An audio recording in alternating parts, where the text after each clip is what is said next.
Blade Runner, Blade Runner, ça c'est fort quand même de réussir la suite d'un film culte avec un des mêmes acteurs d'ailleurs, Harrison Ford.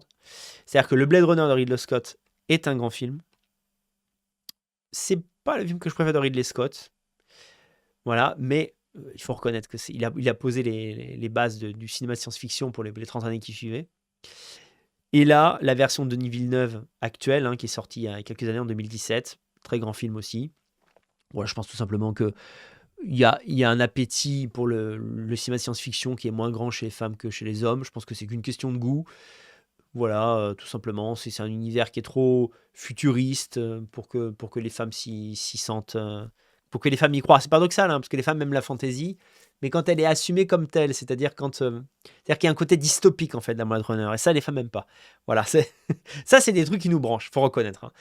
Au-delà du fait que pourquoi les hommes adorent Mad Max, ok c'est un film d'action super réussi, mais c'est surtout un film post-apocalyptique.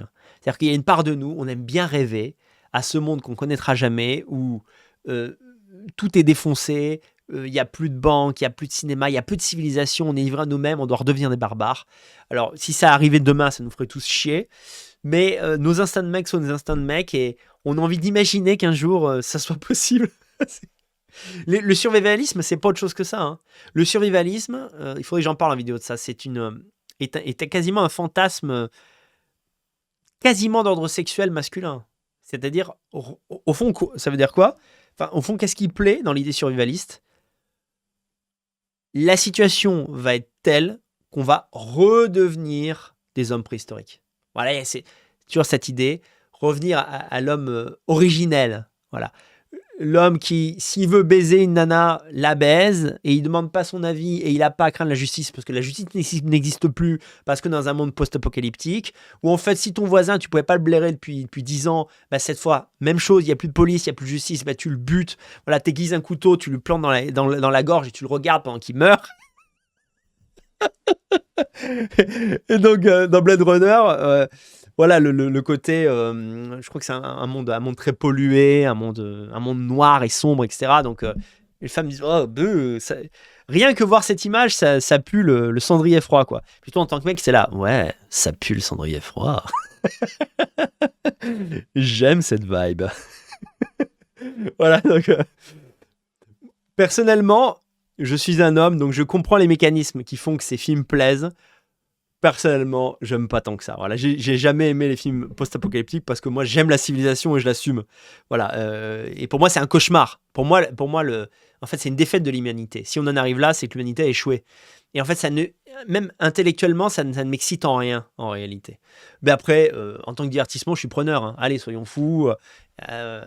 Tout est défoncé. Alors, quand je dis post-apocalyptique, un futur qui donne pas envie d'être vécu. Voilà.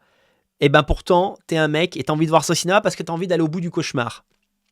C'est notre côté mec, vraiment. En fait, il y a vraiment un truc, les mecs. On est comme ça. C'est qu'il y a un abîme. Et quelqu'un nous désigne, nous dit là, c'est l'abîme. Et nous, il y a un côté, on veut le contempler, quoi. On est vraiment comme ça. Vous savez, c'est comme les vidéos où on voit... souvent, c'est commenté de manière humoristique. Le commentaire, c'est « Pourquoi les hommes vivent moins longtemps que les femmes ?» Illustration. Et tu vois n'importe quoi. Tu vois un père et son fils qui se mettent sur une catapulte qu'ils ont fabriquée eux-mêmes et qui font 15 mètres et qui atterrissent dans un lac gelé, etc. Avec les femmes qui sont là oh, « Putain, ils sont fous !» Donc en fait, voilà quoi. T'as une entité supérieure ou une pancarte qui te dit « N'allez surtout pas là, il y a des ours, c'est dangereux. Non, interdit !» Il y a la croix comme ça rouge. Donc quand t'es pas compris, tu vois.